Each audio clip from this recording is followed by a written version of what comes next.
Good morning, everybody. Welcome back. It's December 7th, and it's my second day off since November 2nd. That's why I've been gone, kind of on a hiatus from YouTube for quite a while. I've been responding to comments and questions. I just haven't had time to get out here in the garage and make a video and make some progress. I did make a little tiny bit of progress, and we'll get to that in a minute. But first and foremost, I wanted to say thank you to everybody for participating and having fun with the giveaway again. It's always fun to do those. Congratulations to Jason. He's the one that won the giveaway. He got me all the correct answers in the shortest amount of time, and he was like, I don't know, 10 minutes after I posted the video, the answers were in my email. So that's pretty tough to compete with somebody that's that fast. So congratulations to him. I sent him a commemorative glass mug from the Almaland Threshing Show last year, or I guess 2019. This year the feature was Cockshut. So I sent him that mug, and then I also sent a gift card for him. So congratulations, Jason, and hopefully we can do another giveaway at some point in the future, near future. But until then, we're dealing with this mess. I've got this is the replacement rear case for the H. That's going to go to get steam cleaned at my cousin's shop. Pretty much all of the small parts are going to go, and they're going to be put through the parts washer. The torque tube or clutch housing, that's going to go down there. The belt pulley drive. Probably not the top deck because it's really not too dirty underneath there. Let's see. The belt pulley drive shaft, the Pto assembly, all of our clutch components and drive shaft. That's all going to go. This is all transmission gears and whatnot. So that will all go. But I got to give a huge shout out to I'm forgetting here. I had everything written down in my phone. Okay, let me take a look. So you guys remember back when we were looking for some replacement gears, Jim sent us some replacement gears, and I never did get around to showing you guys the gears, but here they are in the box. They are brand new gears, never been used. Remanufactured gears. So I believe that one was that's the 4th, 5th slider, and then this one in here is the 3rd, 4th drive gear. So big thanks to Jim. I know I already gave you a shout out, but I wanted to say thanks again and show everybody the brand new gears. Also huge thanks to Eric. He emailed me one day and he asked, if I was going to send you something, where would I send it? And, I don't ever, you guys know just as well as anybody that I don't ask for anything. I'm pretty prideful that way. I try to get by with what I've got. And Eric went way out of his way to send me something for the shop here that is quite beautiful, I'll say. So without further ado, Eric sent me a complete right tool wrench set. It goes from a 1/4 inch wrench all the way up to 1 1/4 inches. So this is pretty much as complete as you can get without going into your, buy them one wrench at a time off the shelf type kits. It's, I mean, the best wrenches I've probably ever had in my garage for sure, no doubt. All my wrenches in here are 90% hand-me-downs. There's a few that I've gotten, some of my ratcheting wrenches here over the years, and then obviously the ones that Owen sent me that I haven't even had time to put in my toolbox yet, but these are very, very high quality ratcheting wrenches. I just haven't had time to put them in my, I think I said lunchbox, my toolbox. This set here is an obstruction wrench set that I just picked up specifically for putting carburetors on manifolds, because sometimes those bolts are really hard to get to on the back side. But I mean, this wrench set and these ratcheting wrenches are pretty much the only ones I've bought. All these, if you can see, this one's a George, this is a Craftsman, this one doesn't have a label on it. It just says Taiwan. Crescent, Stanley, SK, I don't even know what SK is, but it's got to be a decent brand from some point in time because it's made in the USA. Buffalo, I mean, I've never even heard of Buffalo, but just goes to show you that I've got a ton of just mix-max wrenches, and most of this stuff was things my dad had in his toolbox, and he wasn't very mechanically gifted. He would just do random things around the house, but anyways, big thank you to Eric for that. I'm gonna have to figure out where I'm gonna hang that display board. It's it's almost too nice to get dirty. And one last thing, just this last week I got a call from New Image Coatings, which is where we dropped the rims off for powder coating. But they also ceramic coated the manifold for us, and that thing is beautiful. And ceramic coat is very, very durable. If you guys are doing restorations and you're looking for something that won't burn off your manifold, I highly, highly recommend getting ceramic coat. So huge shout out to New Image Coatings for donating the work for that. They're in Lino Lakes, Minnesota. So if you ever need any work done, head on over to New Image Coatings. The rims, that's kind of a special deal that I'm doing for this project. They're not going to be like any other Farmall rim, I'll tell you that. But they should be done. Mark over there at New Image said they should be done in a week or two. So once they're done, hopefully we can get them in here and get the tires mounted so they don't take up so much space.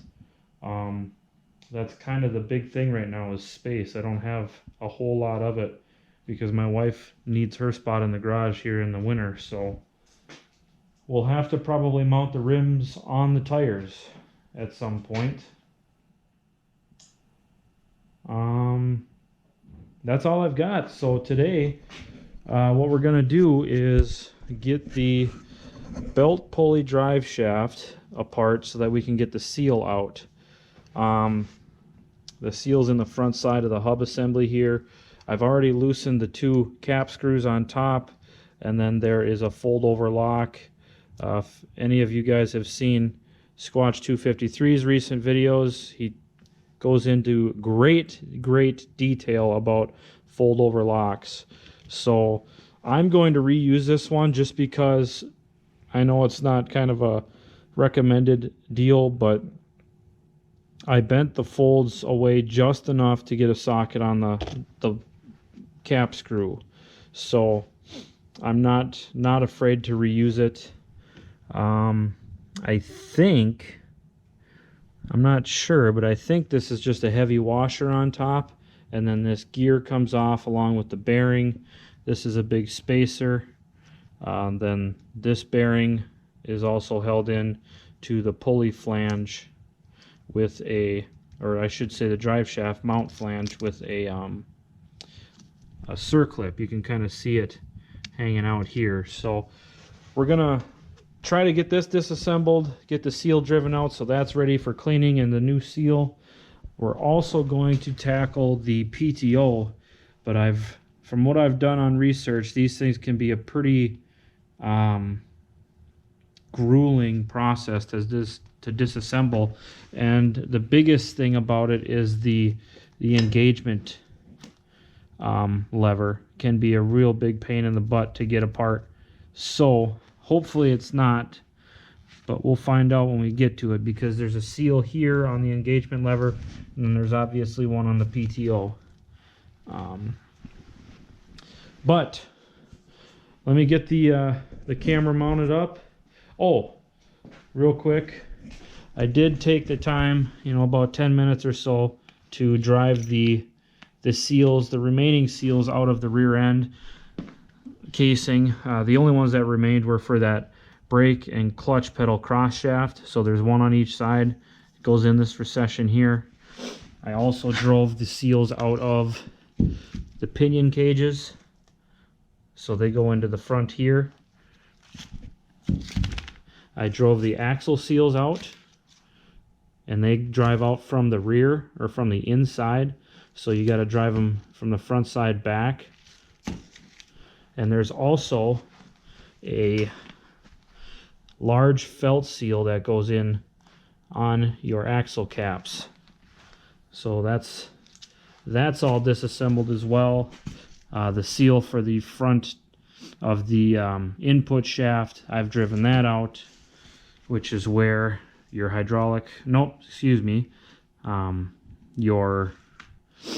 let's see, this is the bottom shaft. There's the top shaft right there. So the input shaft seal, wait a minute, let me think here. Yeah, input shaft seal goes on the end of that. So anyways, let's get the camera mounted up here, and we'll start taking this drive shaft apart for the belt pulley. So I've done enough talking. Okay, so we remove the two top bolts.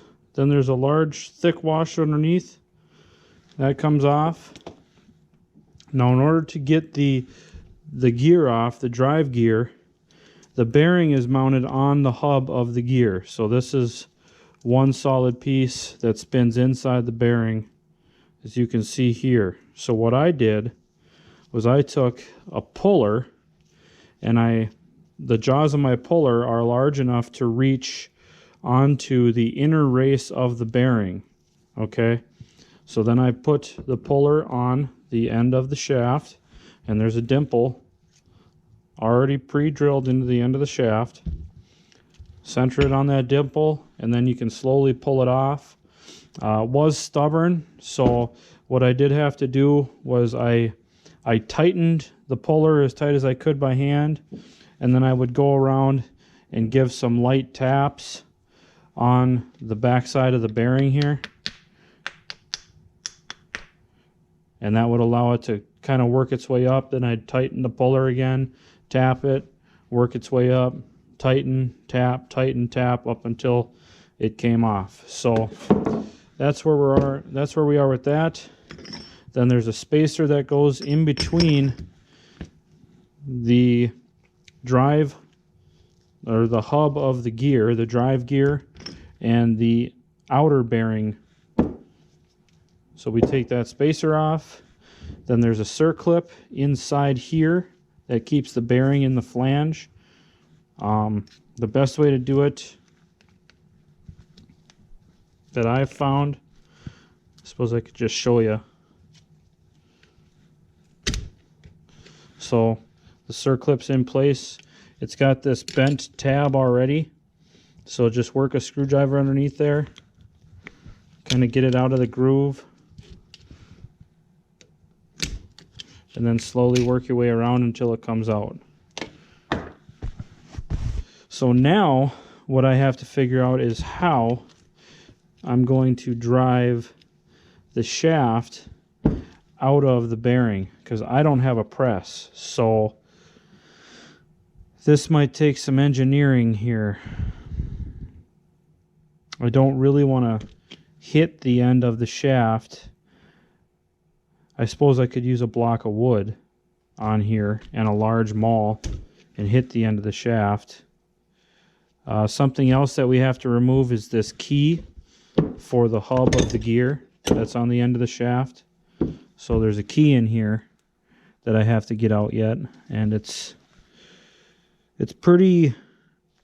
not in bad shape, but I don't know if it's been out before or not, but it does have a little bit of, I guess you could call it, witness marks from somebody playing with it before. So let me get this key out. I'm going to probably have to use, I usually use a side cutter like this, but that works better for some of the smaller keys. This one here I don't think is going to work that well because it's such a larger key. So let me figure out how I'm going to get the key out, and then we'll move on to this. And essentially, after that, we just got to get the seal out. So let's keep moving. Okay, so this is the drive shaft all disassembled. Right here we've got the shims for the bearing and seal keeper. So there's that. We've got our 2 bolts that go into the end of the shaft for the drive shaft and the fold over lock. We've got our thick washer that goes on the end of the drive shaft. I've got the bearing that goes in the back side of the seal cap and bearing cap, and then the circlip that keeps it in place in the back side of that housing. So in order to get the shaft and bearing out of the bearing, oh, look at that, there's another felt in there. Oh boy, might have to see if they even have these. Anyways, we'll drive this seal out, but in order to get this portion separated, I had to break out my torch and heat up the inner race of the bearing, and then give it a couple heavy whaps with the maul and a block of wood, and the bearing just popped right off the shaft. So I was able to pull this assembly off and then flipped it over, used my large drift, and I just gave the bearing a couple hits from the inside and it fell right out. So now it's just the seal and bearing retainer, the felt seal, but we'll get this seal out. I'm thinking it probably has to come out the back side. So let's go ahead and do that, and that'll be it for the belt pulley. So just put it in the vise, grab our drift, give it a couple whacks, out comes the seal. So here we go.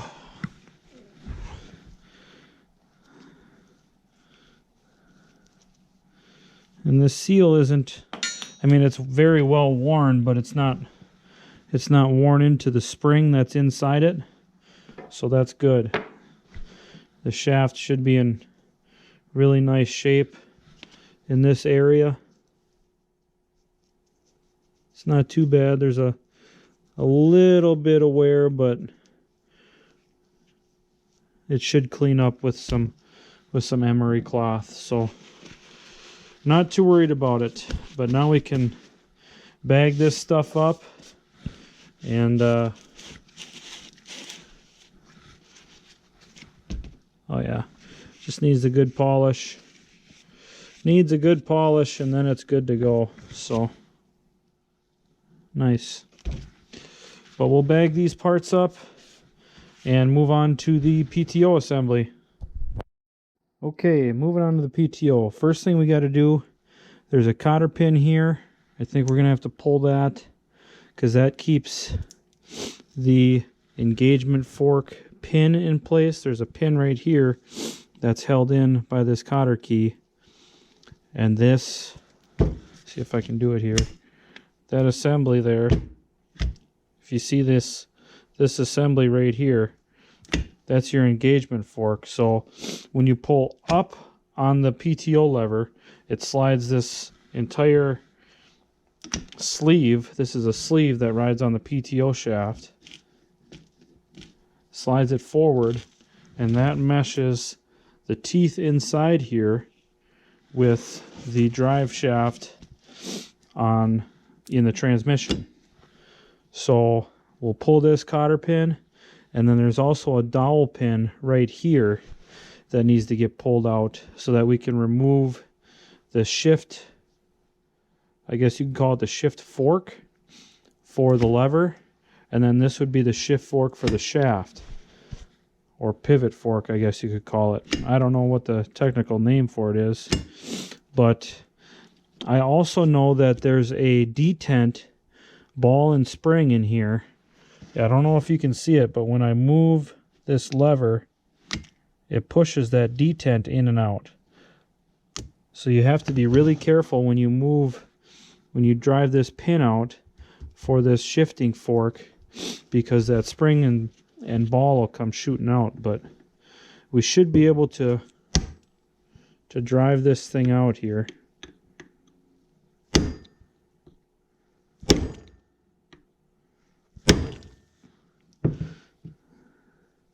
I'm not sure exactly which way it's supposed to come out.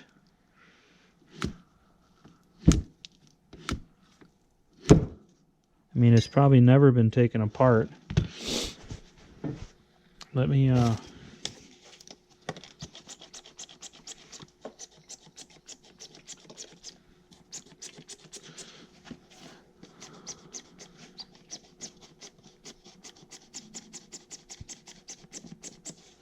my spray bottle's not working.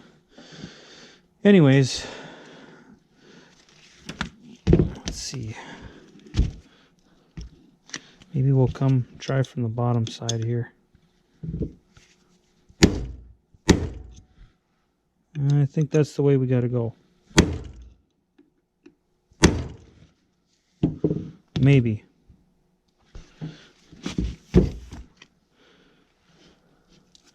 Doesn't seem to really be moving either way. Let me do some inspecting here and we'll get back to you. Okay guys, here's how it works. So the engagement lever and fork, shifting fork, have a dowel pin, and that goes in from the top into the bottom. So you got to drive it out from the bottom up. So once you get this dowel pin out, the shifting fork, you can twist it and have it come right out of the housing, and then the fork itself will just fall off the end. So there's your shifting fork assembly with your pin.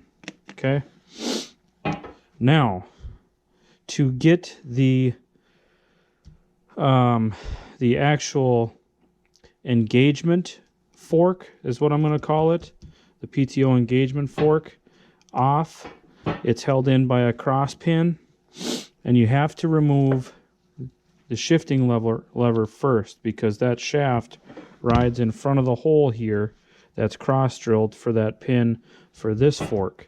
So remove your cotter pin, and then I just took a, let me see here, I just took a punch and just lightly tap that pin right out. See if I can adjust the camera so you can see a little better. So you heard that snap, that means the pin is free. Now remember, you can see that spring, and this is just a ball bearing, but it's essentially a plunger. you got to be careful when you pull your punch out of here, because that's under pressure. You see it popped out there?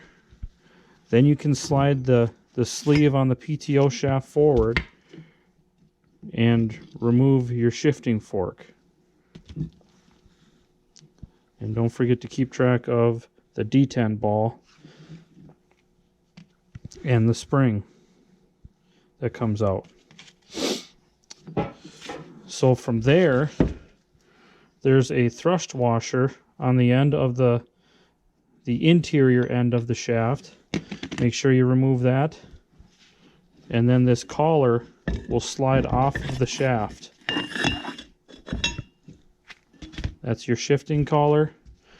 Now my PTO shaft was kind of stuck in there. There's a bearing that it rides on, so I just took it and dropped it on the ground like that, and the PTO carrier fell right off the shaft. So we have our shaft itself, the engagement sleeve, the shifting fork for the engagement sleeve, the actual shifting fork for the PTO. You have a pin for your engagement sleeve shifting fork, and you have a pin for the fork on the end of the actual PTO engagement lever, and a detent spring and detent ball. Thrust washer. Whoop.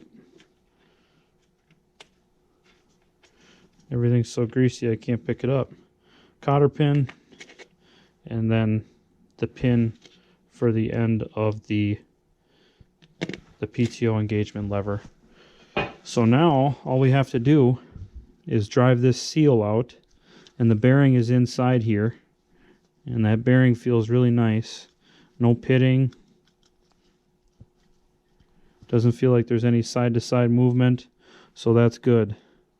But yeah, these seals are definitely bad. You can see the springs right in here. So, but the shaft feels good, so that's good. So we'll drive that seal out just by setting it in the vise and grabbing the appropriate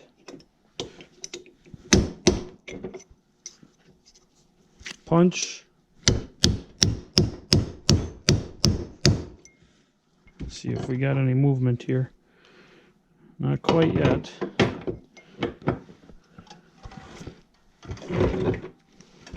Let's do this. That way it doesn't move around so much.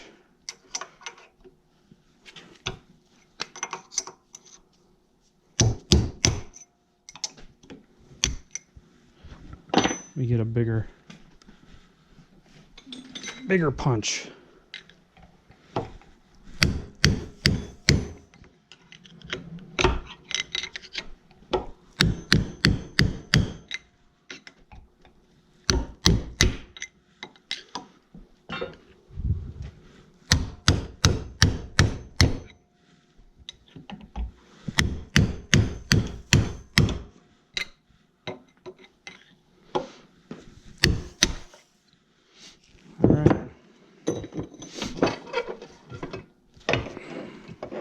So there's the old seal.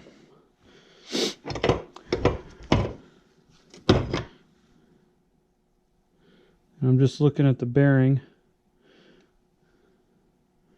Now, this might be a bearing where we would need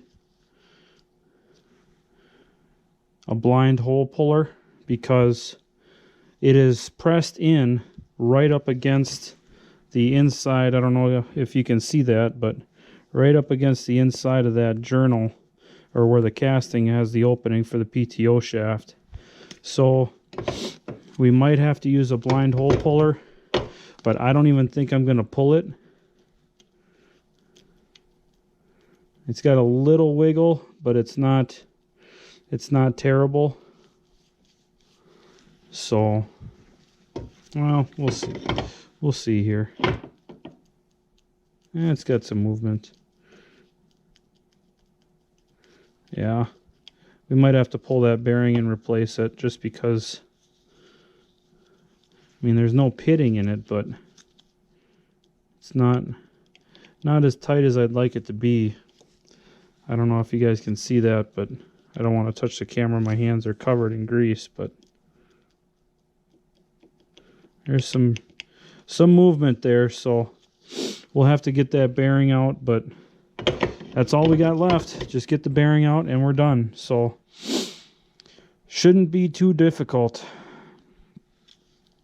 Yeah, I think I'm going to end the video here just because, oh, we got to get this seal out too for the shifting lever. I think I'm going to try my seal puller. See how that works.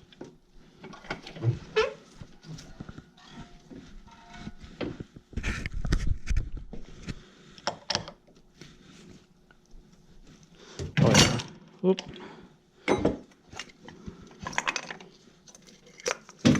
My magnetic tray is falling. Should come right out. I've already seen some movement, so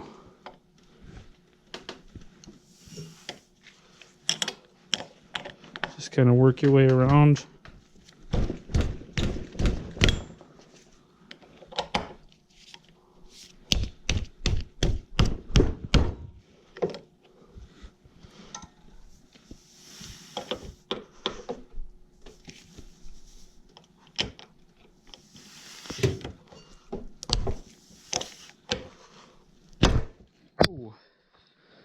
Flew up in the air and I caught it even. So there's our Pto engagement seal. That's the actual seal for the Pto, and then this one goes around the shaft. And there is a kind of a dust washer on that shaft as well, but that's all there is to it. We just got to pull the bearing, get the number off of it, order a bearing, and we should be 99.9% done ordering parts. So I think that's going to do it for this video. Just got to get that bearing out, and there won't be anything to that. So just a quick blind hole bearing puller usage, and that's it. So everything will be ready for cleaning and then reassembly. So we're almost done. Almost done with the teardown inspection, rebuild, back to teardown inspection. So it's been good. So I don't know. That's all I got. Thanks for watching. Thanks for wrenching with me, and thank you for everybody. It's been great so far. So let's keep it going. Don't forget to check out that GoFundMe in the link below. Share the page if you can't donate, or even if you can donate, still share it, because a little bit of exposure goes a long way. So I appreciate it, guys. Hope you had a great Thanksgiving, and winter's here.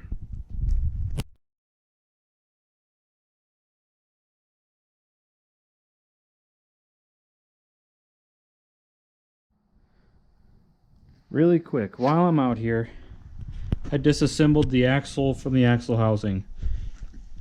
And all you have to do that is remove the 4 inside screws that hold on the bearing keeper plate. Then I just tipped it up on end, and I let the housing itself do the work. So we'll pull these screws, or bolts rather. Now I don't have my base on my camera, so I gotta hold it while I do this, but we got the bolts out. We got the bearing plate out.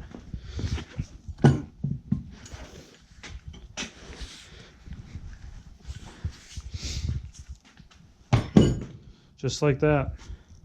I just gave it a kick and the housing fell right off. Pull the axle out. There we go. So the housing is bare except for the interior bearing. And oh, look at that. I found another 2 of them.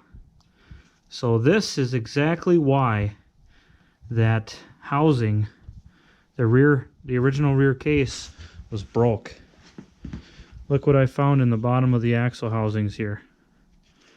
3 bearings from the inside axles, or the inside axle bearings. So what happens is these bearings fail, and the balls that are in here, they fall out and they end up underneath the bowl gears, and that's what causes them to crack on the bottom of the transmission, or the rear end I should say. But there we go. The H has officially been 100% disassembled, except for the shifting column and shift rail assembly. That's the only thing we haven't taken apart, and I have no intention to, because it wasn't jumping out of gear and we had no issues before, so why mess with it? But now I'm signing off. Hope you guys enjoyed, and thanks a lot.